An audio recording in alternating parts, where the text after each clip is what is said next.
मेरा नाम मदिया है और मैं एक थैलेसीमिया की पेशेंट हूँ। मैंने डीपीओ साहब को कॉल की थी कि मुझे ब्लड लगता है और आप मेरी ख्वाहिश पूरी करें। मेरी यही ख्वाहिश थी कि मैं पुलिस ऑफिसर बनूं, लेकिन मुझे लगा कि मैं बीमार हूँ और मुझे थैलेसीमिया है और मैं नहीं बन सकती।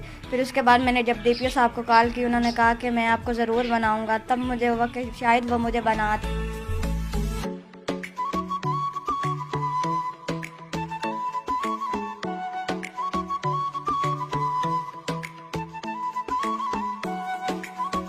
जो एक मदीहा है जो कि बच्ची 13 साल थैलेसीमिया की पेशेंट है, उसकी ये मुझे फ़ोन आया कुछ दिन पहले कि मैं थैलेसीमिया की पेशेंट होने की वजह से मैं तालीम जारी नहीं रख सकी और मेरी ये ख्वाहिश थी कि मैं पुलिस अफसर बनूँ और मेरी ख्वाहिश थी कि मैं डीपीओ बनूँ। बल्कि अल्लाह ताला उनको लंबी सेहत दे, लेकिन कितनी जल्दी उनका लाइफ एक्सपेक्टेंसी बहुत कम है। और उसके साथ साथ हम ये लोगों को बताना चाहते थे कि पंजाब पुलिस लोगों के लिए है, उनको एक सॉफ्ट इमेज हम दे रहे थे कि बच्चों को ख्वाहिश, एक जब बच्चा को ख्वाहिश करता है तो हमारी जिम्मेदारी है कि हम उनकी ख्वाहिशात पूरा करें।